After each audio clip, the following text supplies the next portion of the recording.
And I was a great beneficiary of that. Indeed, one of the saddest days of my life is that when we spoke together at about 5 o'clock on the evening before Christmas, just before he died, and he said I've hit my head, and it's very hard, you know. And I said, well, I said something like, don't be a softie, just go walk it off. And then I went to the post office, and then the next thing I knew, he'd collapsed and he'd taken to the hospital and died. So it was an absolutely dreadful evening. Anyway, it's difficult, if not impossible, to capture the various sides of David. He was, of course, a wonderful, mercurial conversationalist and loved dodging between all sorts of different subjects before returning to his main great love of the Republic of Turkey in all her shapes and forms. Her early history, later development, modern predicaments, but above all, foreign policy in the European Union. Can you speak up, please? And there are plenty of seats around the front, but I will speak up. But please come and, if you're a bit short of that hearing, just come in front of us. Please. And David would be absolutely incisive in his criticisms. He would be quite brutal, in fact, in what he felt both sides of any particular interaction were doing mistakenly. And it was a strong sense that he could try and help, I think, which drove so much of his career. First of all, as a journalist working for The Guardian, then later on moving to the Financial Times. Between these particular occasions, working with Douglas Hurd. One of his, indeed, most fond memories is that he has a letter in his files from Mrs. Thatcher thanking him for this perfect foreign policy speech, which she no doubt used on one particular occasion. And indeed, again, in David's library, there's a book from Douglas Hurd saying something like, affectionately from the family, yours Douglas, or something like that. Showing even though he was a very young man, he had a very special relationship even with the foreign minister at the time. And then after that, when he was forced to come back to London, working in the banking sector that's still interested in Turkey, he went and did PR for a while, but he really felt that Turkey was dearest to his heart. And he then began professionally to advise the appropriate people on the Turkish side as how he felt they could do things better, at the same time as telling British people how they could do things better. And there are a whole succession of British ambassadors that know very well what he thought about various things, and other members of the British Foreign Office, as well as many, many close colleagues he had in the Turkish Foreign Office. And thus he carried on, and then his work for the Turkish Foreign Office having come to a natural conclusion, he went to Turkey and taught in various different universities, making yet more friends, and then decided to make his base in Mountain. He spent the last few years of his life compiling really wonderful, detailed reports about exactly what was happening in Turkey at the moment, which he used to distribute to his friends. And although he already had a wonderful reputation, his reputation then, as it were, got rekindled. People would actually say to each other, have you read David's latest wonderful piece on Turkey? And his reputation was indeed as strong as ever when the final blow came. But in between times, he had retrained himself to be a 19th century historian. And this is something that we're going to reflect in the event that we're going to have today. So we're going to begin as to how David got interested at all in the area. Well, he began with Byzantium studies. He said he had a very fine classics teacher at school, which then immediately, as it were, he put into practice by going to Turkey, inspired by Rose Macaulay's Towers of Trebizond. And then, having already met Michael Gough and his early excavation at Alahan, he began to become interested in current affairs. And then his interest in 19th century Ottoman studies came in great part because of his strong conviction that in many respects Western criticisms of Turkey are simply misplaced. It's not that there is nothing wrong with Turkey, he was well aware of the faults of modern Turkey, but he felt that the West just didn't understand what was going on enough in Turkey to be able to make the right sort of criticisms, which meant they were always going the wrong way in the things that they said, which in turn created quite unnecessary breakdowns in communications between our two countries. And so convinced of the importance, though, of both, that, as I say in my note, he eventually became a Turkish citizen as well as a British citizen. And indeed, he was equally proud of both citizenships, again, towards the end of his life. Well, just before we move on to the programme, I just wanted to mention a couple of tiny anecdotes of David. I'm sure there'll be many here that we can share. But one of them is the brilliance of his writing. Not only was he a fine conversationalist, but his writing is rather different in style. But it was still extremely fine and meticulous and scholarly. I remember once I was in Ankara and he said, could I lend him a table to write an article? And I said, yes, of course. And he came down and sat in my apartment. And he sort of made notes for a couple of minutes. Sort of did something with his fingers almost like a magician. And then he shrugged his shoulders. And then he sat down and wrote it out, word for word, without any corrections, in about 10 minutes flat. A complete article. Stuff there. And then after about an hour, he said, thank you very much for the use of the table. It was quite remarkable. And then on another occasion, I was visiting him in Nunmonkton, in his wonderful little cottage that he had there. And I was privileged to see the way that he worked there, because, of course, the obvious question, as we're all asking in his way, is how on earth could he write such marvellous material sitting in a cottage in Yorkshire? And the answer is that he had an ability to soak up continual, diverse information sources simultaneously. And so he had the radio on, he had satellite television on, and in those days when it was quite unusual, he had television streams running through his computer with multiple things running at the same time. And he would flick continuously between different television channels, and he had literally hundreds of different satellite channels. And so he would watch the most obscure broadcasts by some revolutionary movement in southern Iraq or something, just to see what they were saying. At the same time as watching all the mainstream news, at the same time as keeping up with the published newspapers. And he was able to do this quite simultaneously. So you would have, it was like being a cacophony of sound, moving from different room to different room, but it didn't seem to bother him at all. He was able to absorb all these different information sources quite happily without any obvious scientific discomfort. It was really quite remarkable. Well, so what are we going to do today? We're going to first of all move to our host this evening, Professor von Steen, and then we're greatly privileged to have with us the Turkish ambassador, His Excellency Mr. Koray Ertaş, who will say a few words, before we then move on successively to some reminiscences of David. So finally, I should simply say thank you very much to King's College London for giving us this wonderful location. Now the table at the back has David's copies of Cornucopia and some of Turquoise, many of which have his own articles in them, and his biography of Polly Peck. And there should be almost enough for everybody in the room to have one item from that table. So please just feel free to help yourself to one of them, whichever one you fancy. And then if we run out and somebody doesn't have anything from David's Cornucopias, I'm no longer as young as I used to be, and I've got a few left at the office which I just couldn't put into the box because I couldn't lift it anymore. So if anybody hasn't got one at like one, just let me know afterwards so I can put one in the box. Anyway, that's quite enough from me, and I now welcome Professor von Steen to say a few words. Thank you very much.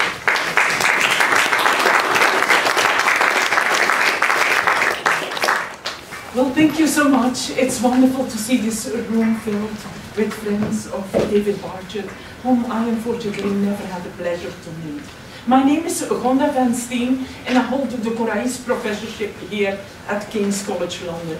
And it's a pleasure to co-organize this day with David Shankland, who's been doing a lot of hard work to bring this program together, and with the Anglo-Turkish Society altogether. And also, I'm very concerned about your comfort. If for some reason it's a little too drafty or so, feel free to give us a hint and we close some of these curtains, because we are all aware that stormy weather is moving, and I'm very concerned about you feeling comfortable. So we have a very full program today, and I'm very glad that you came together not only to listen to academic talks, but also to reflect on the many contributions of David Barchard. It's wonderful to actually bring the Anglo-Turkish Society together with the Center for Hellenic Studies, which is what we represent, and therefore also not only bring in the Turkish side of things, the Ottoman side of things, but also the Byzantine side of things.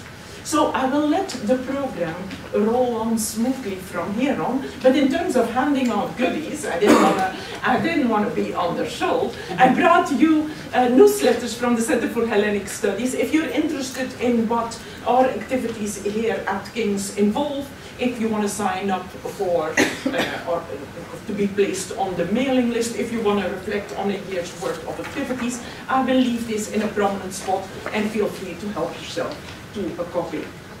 And now I wanted to check with Hande whether His Excellency Mr. Ambassador has already arrived. Yes. Oh, yes. Sorry, I should have known. I should have known. Well, if I may call you to the podium then, Your Excellency. Please come along.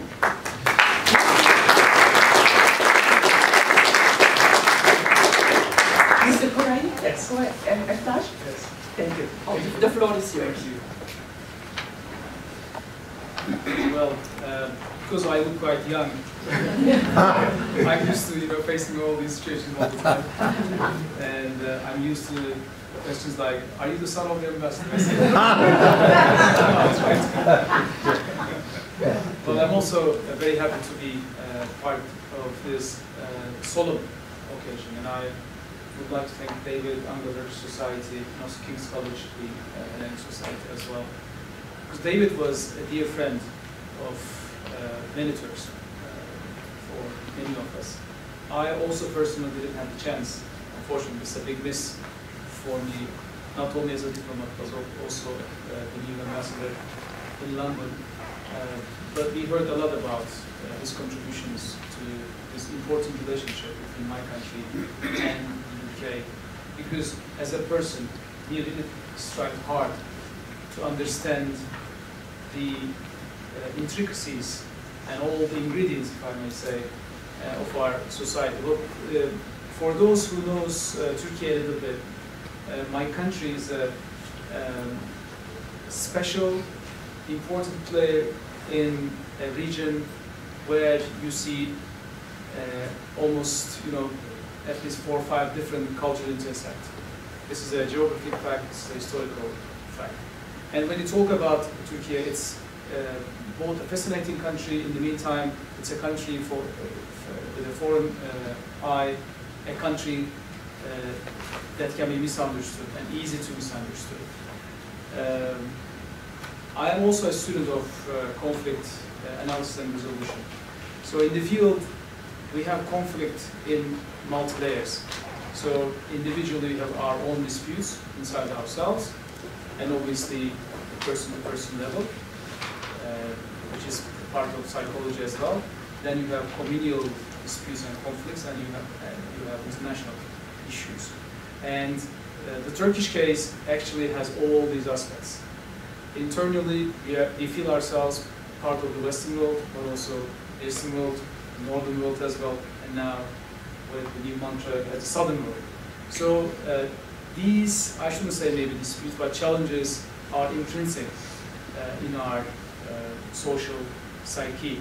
And people like David spent a lot of effort actually, and during this time that we know, to understand the realities of the huge, colorful Turkish society and understand our reflexes and our policies.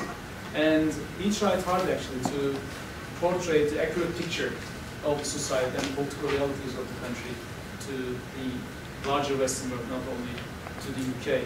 Obviously, he had an affection and personal affinity, which is an emotional part as well, to my country. He was naming Turkey as his second homeland. He spent many years, including in Cappadocia, for example, a beautiful place. As I say, he was a strong figure in keeping this relationship intact in various capacities, as a researcher, as a journalist, as an advisor, in certain years to different Turkish personalities and governments. So I'm happy here to be able to meet with his sister here and family members. We are grateful for David's contribution to our relationship, his affection to my country, and we will always remember him as a strong friend of both my country and as a strong supporter of his vital relationship. Thank you so much.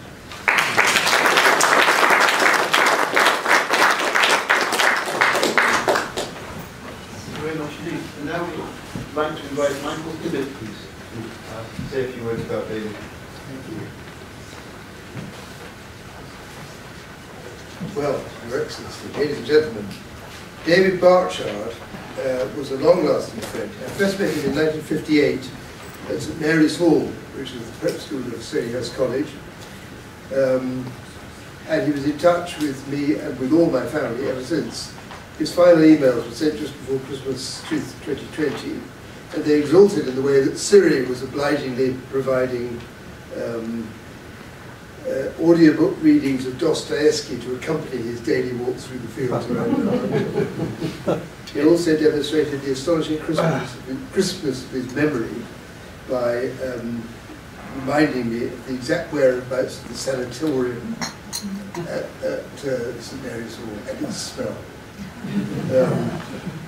Now, my memory is no match for David's, but I can recall the exact time and place of where it all began.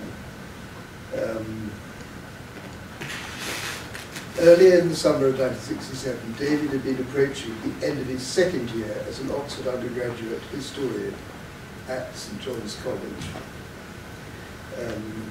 Oxford. I was ending my first year at Merton College, and we were discussing plans for the long vacation ahead. Both of us were steeped in the romance of Rose Macaulay's Towers of Trebizond, as David has mentioned. And so David Barchard came up with the idea of a trip to Trabzon and back in the long vacation. So we enlisted a third member of the touring party, who was a fellow undergraduate at St John's, called Roger Zare, who is currently living in Bristol, who was a student at St John's, but had also been with me in Israel the previous year, for what we now call the gap year.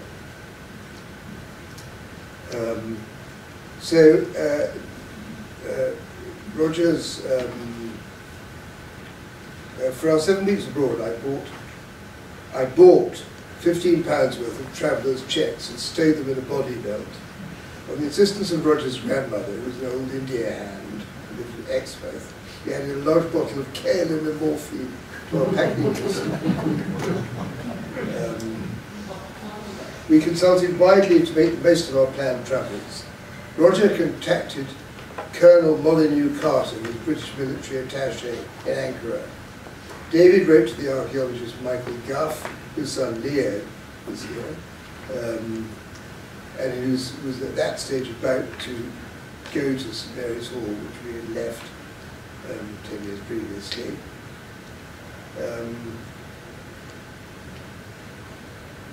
And I contacted the Mayhem family, who were very fruitful friends in Istanbul. The most detailed and helpful advice came from the late Keith Anderson, who was died in March this year. He was a remarkable teacher of English and classics, who had been a tutor, had spent several years in Turkey, had been tutor to the Prime Minister, İlhan Nebioğlu, and he made the first English translation of Yasser Kemal's prize-winning novel, No My Hawk. I mean, this is an extraordinary guy, because among his many other accomplishments, he was also a very good violinist. He went on to be professor of violin in Hong Kong, where he met the founder of Naxos Records. And so all of us have got loads of his writings in the sleeve notes of our Naxos record collection,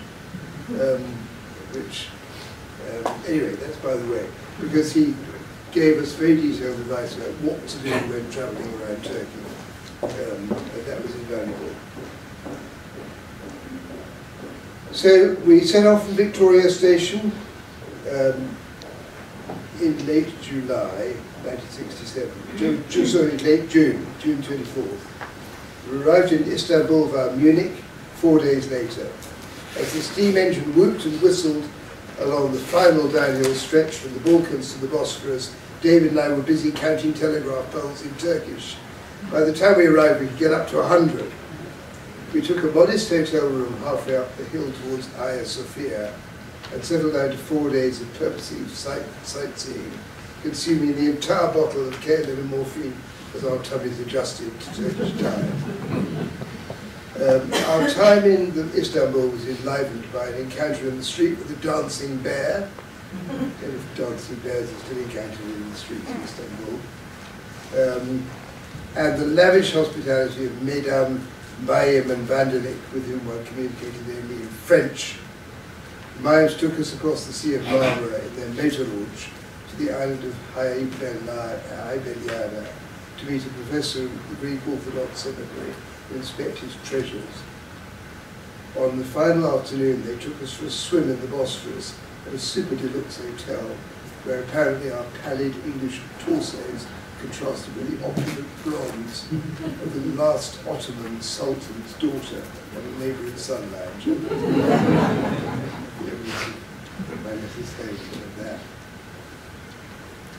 On the first Monday in July 1967, we took the chuggy ferry boat across the strait near Bridget Falls and set off on our long journey around the Anatolian Peninsula.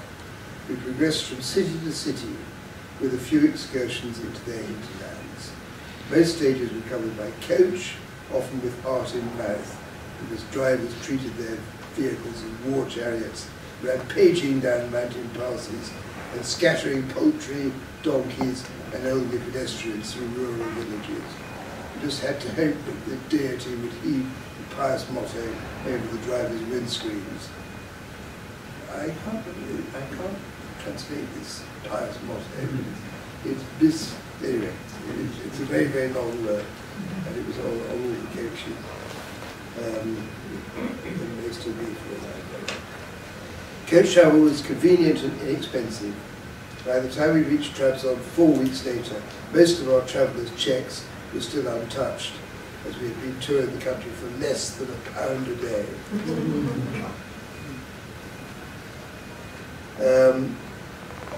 Our first stop after Istanbul was Bursa. We woke to the unaccustomed clatter of hooves and the rumble of cartwheels over the cobbles as farmers brought their produce into the city markets. Later we climbed past the citadel and through the fringes of the town until we were on the mountain goat tracks, enjoying the view over Bursa's red-tiled roofs to the poplar-studded plain beyond.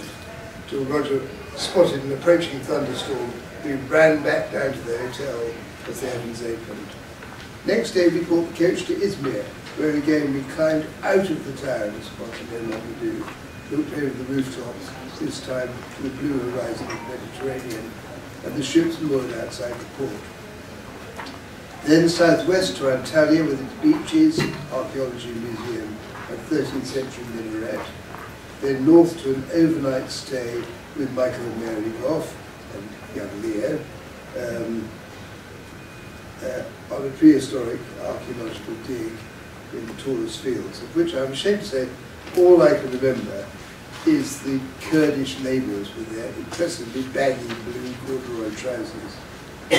We spent the next several days in Urgup exploring Hittite dwellings, Byzantine chapels carved deep into the pink sandstone cliffs and pinnacles of Cappadocia, where David would many years later make his home and his cat.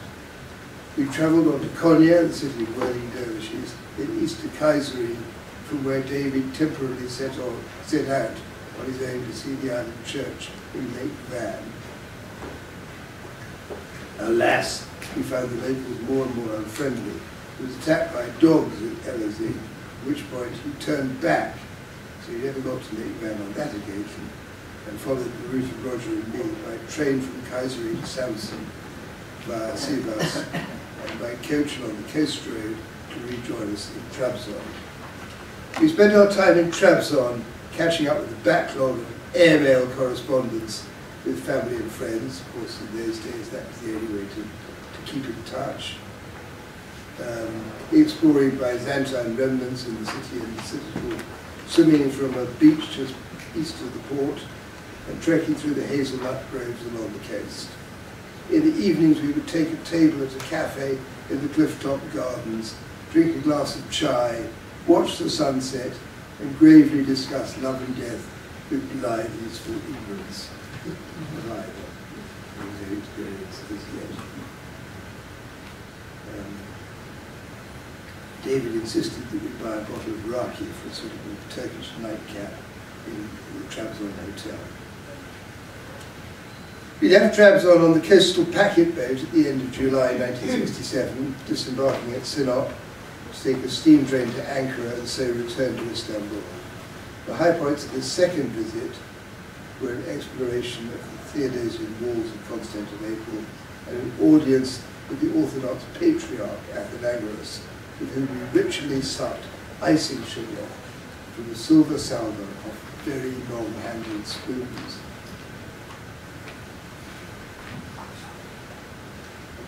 Our train journey homeward to London began dramatically with the collapse of a railway bridge and enforced diversion by bus from Sirkeci station to Edirne, requiring extra tickets and an anxious scraping together of all our remaining money.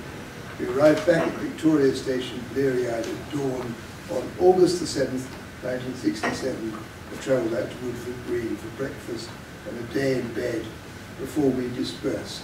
So ended David Barchard's first encounter with Turkey. Next year, he would return after his finals to the city of Zonguldak, up on the Black Sea coast, teaching English at the high school and learning the fluent Turkish that would serve him so well in decades to come. Thank you very much.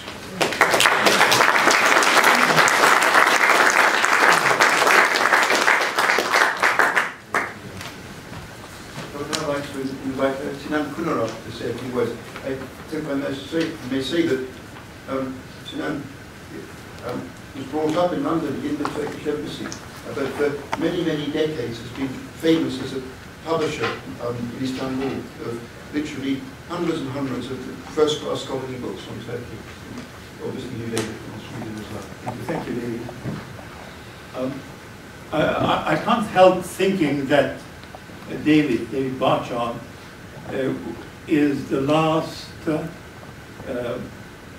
of that long and famous 19th century line of British Turkophiles like David Urquhart, Louis Farley, and Henry Layard, just to name a few, who all embraced Turkey and Turks with a youthful enthusiasm, but over the years grew disillusioned and became somewhat critical and cynical. And I witnessed the same parcours in David, unfortunately, for Turkey. I inherited David actually from my father. As David has said, my father was Turkish ambassador in London in the 60s, and David was at Oxford, just from Michael. And he was the head of something that was called the Turkish Society at that time at Oxford. Where your number? And he invited my father for a lecture at St. John's, or at St. Anthony's. I think it was at St. Anthony's. And there grew that started a sort of lifelong friendship between the ambassador and this young undergrad. And it lasted till my father passed away in 1998. When my father retired in Istanbul and David was in Ankara, he would regularly come to Istanbul by the night train, stop in the station next to my father's village, come to my father's flat, take a shower. My grandmother would cook him breakfast, and then he would bring all the latest Ankara gossip to my father, who was absolutely delighted to have sort of first-hand information that what was happening in the capital. when my father passed away, died, David, and it is a testament to his writing skills that I mentioned earlier, wrote 2 obituaries without repeating himself and using completely new elements in both texts.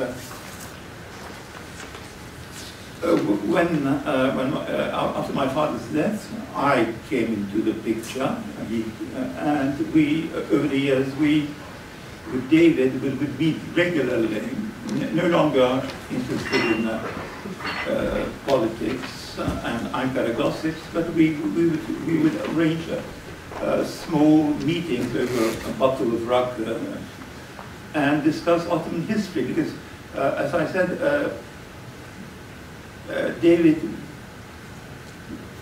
was not very happy and many Turks were not either, but were not very happy about the course that Turkish politics had taken over the past quarter of a century. So he gave up on politics and put his emphasis on Ottoman history. Wrote a number of very interesting and very insightful papers, which unfortunately most of them remain unpublished. He would, as David said, he would distribute them to friends, and they are probably now locked in his computer or in files in computers of his acquaintances. One of the things that I'm very sad about is that outside of his immediate circle of friends, which was pretty extensive nevertheless, he never got the recognition that he deserved. He was never one of the great names of Turkey watchers or Turkey specialists. And I think that this is a pity, because he had more knowledge, more in-depth feeling that most of the so-called Turkish specialists that we hear about. As most of Turks of my generation, I am a convinced atheist. And David's strong Catholic faith would normally, I would normally find it not to my taste, but in his case, he was wearing it so lightly that I couldn't help feeling sympathy for him. And his last piece, I think it was his last piece, was published in the Catholic periodical called The Tablet. And it was a very insightful, very critical, and very correct assessment of the course of Turkish politics over the past 25 years. And I think it will remain as a testimony to his knowledge and to his friendship and to his love to Turkey. You may have noticed that, and I hope that the charming young man who is the representative of the Republic of Turkey here doesn't mind, I am purposefully using Turkey and not Turkey. Thank you for your attention.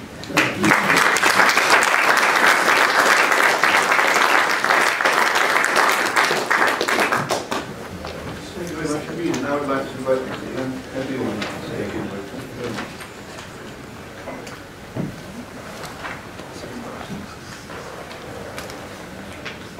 Your Excellency, ladies and gentlemen, dear friends, dear Divan friends who are also here.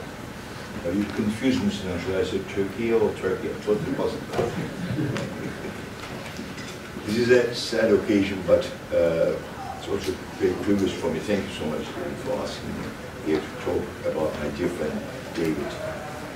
He would call it You wouldn't want to call it a hüzünlü day, a sad day, of course, a great Turkish word.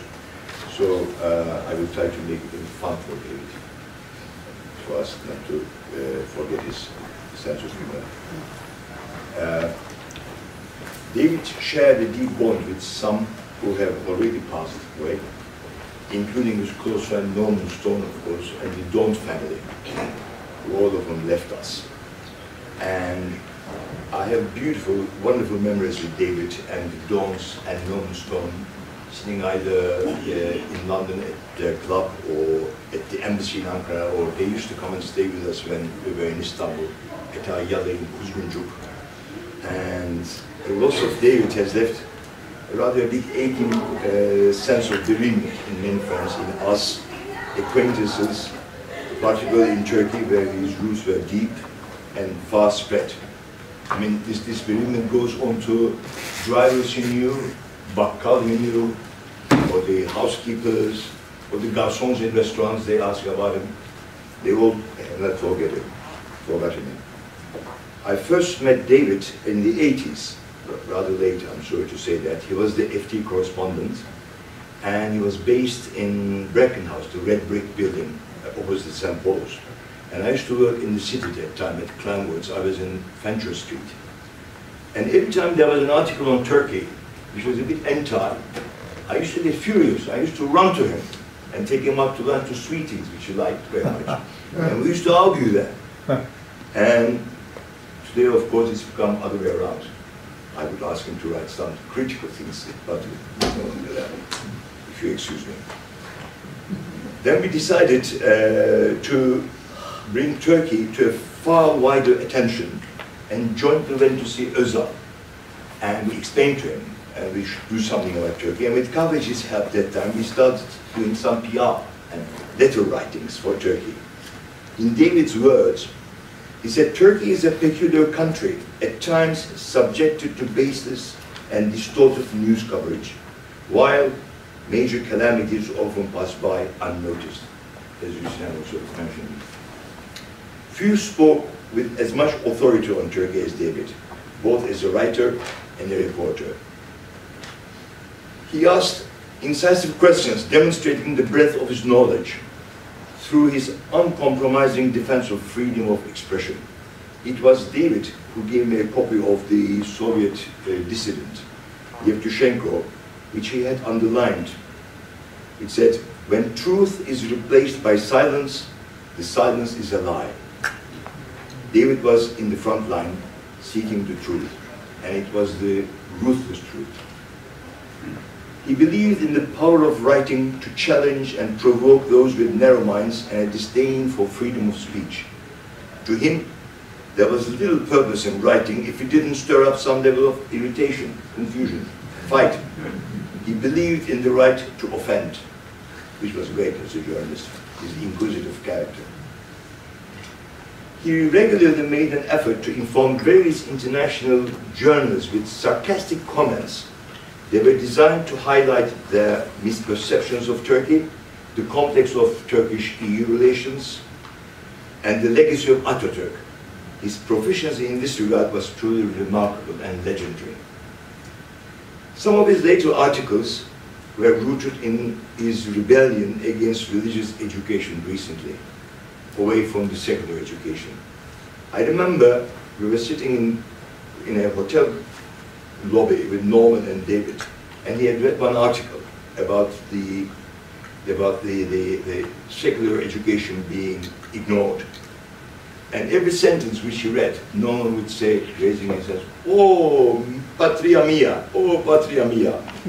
Finishing the article, when David finished the article, Norman would say, "Abicim bu iş karakolda biter." It's a Turkish saying meaning, this business will end up in the police station.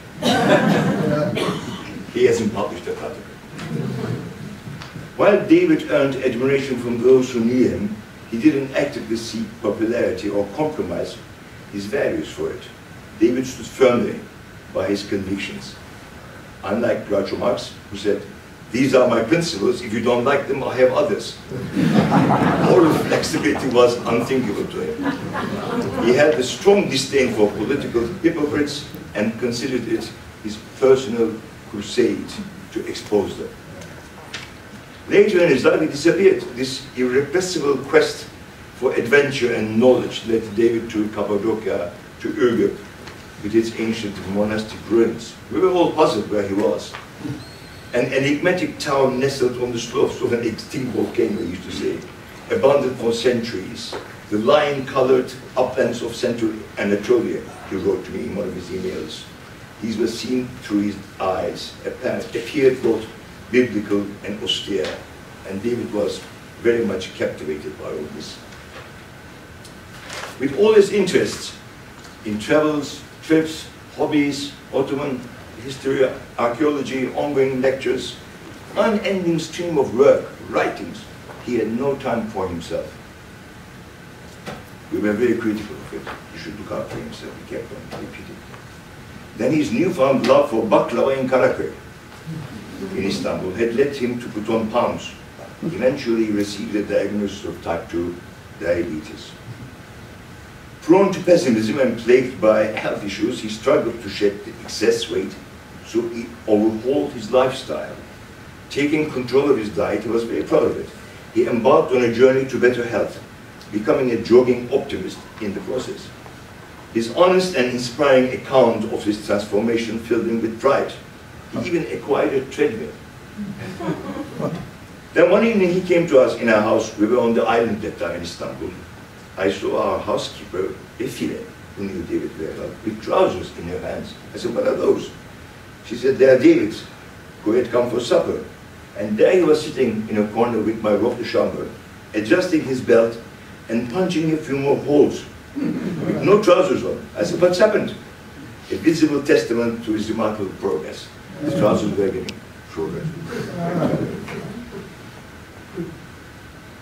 David's mastery of the Turkish language was truly impressive. He, Timothy Daunt, and Norman together, they formed a fascinating triangle. They were indulged in playful pastime akin to that of mischievous school children, collecting comical translations and linguistic curiosities. David was great admirer of those things. He used to collect them and send them to me, or photograph them, send by WhatsApp. I'm grateful that they included me in their fun, and I still have some emails from him where I can hear their laughter when they shared these gems with me. One of them was Karışık İskender, Alexander Confused, which was a traditional Turkish dish with red yogurt, translated as Alexander Confused. Then he was a great fan of the Çay Ocağı, wherever he went to. A tea house in Turkey was signed as Tea January, Çay Ocağı. And his most favorite was the içli köfte, sensitive meatballs, which were simply stuffed meatballs, and that was all. And I recall one night when they were wrestling with the translation of a phrase which stayed in my mind, which I'm still struggling to find out. To be interested in, only to discover that it didn't have a direct equivalent in Turkish. So that was a sad story in Turkish. Alongside David's passion for Turkey was, of course, his love for Yorkshire. He was truly immersed in the essence of country life. The country houses, the picturesque landscapes, the farms, quaint villages, charming churches. He used to send me photographs of these all the time. He was proudly showing off his daffodils in the full bloom. His affection for the quintessential Yorkshire lifestyle was utterly contagious. He loved spending time there. And his walks, Yorkshire puddings. And one time we were after to find dachshunds, twin dachshunds we found out, and David found a place for us in Harrogate. So we took the train to Harrogate and met David. He took us to the breeder. And then we took these two puppies, 3 months old, boy and girl. Took us to the station. Very much unlike David, I was buying my tickets. He said to me, you should buy first class. They only travel first class puppies, not second class. And I've got photographs of them sitting in first class seats. I owe this to him. Yeah. David, we will always remember you with deep admiration and genuine appreciation. You are unique, and your time with us was too short. And I have just one line to read from Thomas Gray for David. Through many a flower is born to blush unseen and waste its sweetness on the desert air. Thank you so much.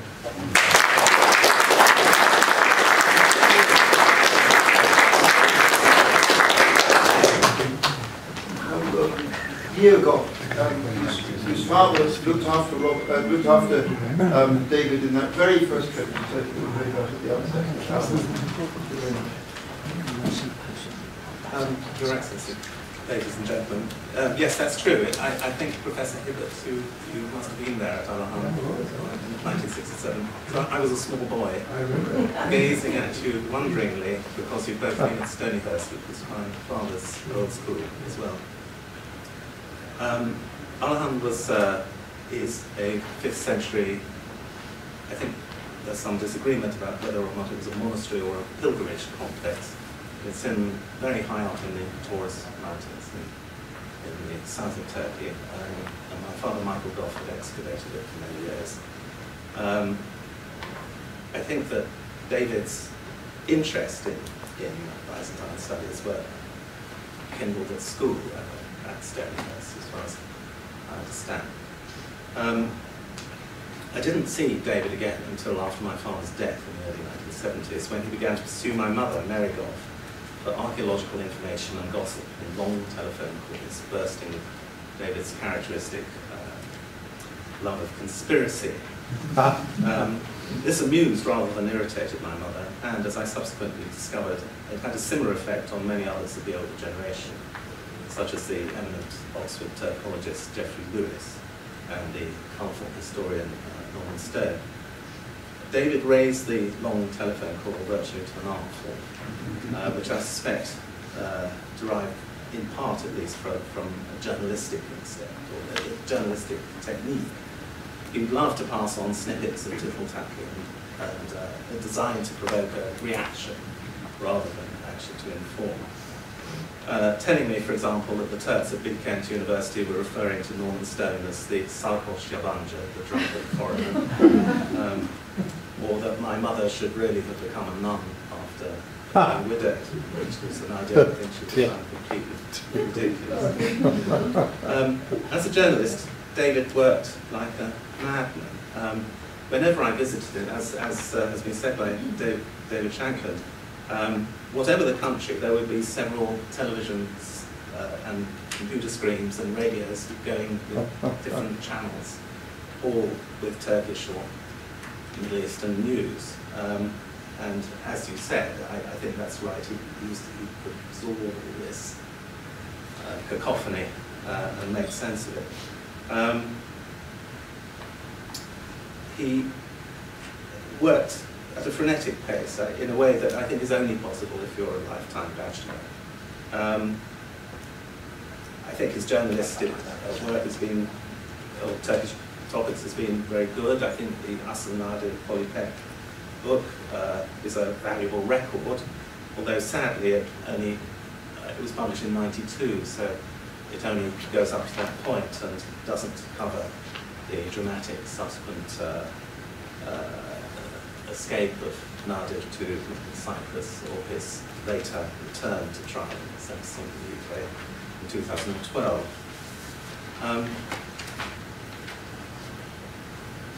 David devoured any news from the East, that even outside his own orbit, and was delighted when I brought a young Qatari sheikh to visit him at Nunmonkton, Yorkshire. David listened to him very earnestly, without, I suspect, gaining much insight into Qatar. As the older generations passed away, I increasingly became one of the recipients of David's long phone calls, which always combined heated arguments with a great sense of the melodramatic, covering everything from mysterious deaths at Near Eastern airports to the merits and problems of German economic policy. He had, as befits a journalist, an enormous appetite for gossip, speculation, and news. I'm not a Byzantinist, so I can't judge the quality of his work in that field. I can say, though, that his work on 19th century Ottoman history, particularly on Anglo-Ottoman relations, were fine pieces of scholarship, in my opinion, containing much original research. Byzantine studies were his first love, however, and I know that it appeared to him that his labours in this area were not sufficiently recognised by academics, and that this was a constant source of frustration to him, as has been said. If there is any truth to David's perception of being ostracised by academe, it must have been due, at least in part, to his personality. I think we should remember that he was 4 years younger than Mick Jagger of the Rolling Stones, and yet his manner and his attitudes were of someone who had been born in the Edwardian era. He upset people, I think, as we know. He would constantly say things like, the trouble with Britain today is that there's no longer any officer class, which put people's backs up if they were politically correct.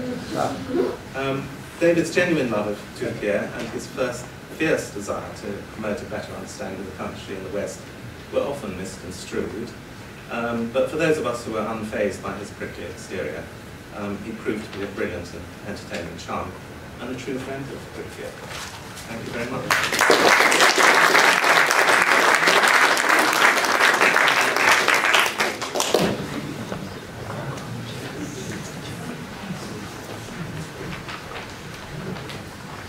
Well, after these warm memories, I feel like I do know the person much better, and I can only hope that if there is ever an event, that people come up with nice words about us. Wasn't it Augustus who died and said, I hope somebody has something nice to say about me? There's a certain nostalgia about that too.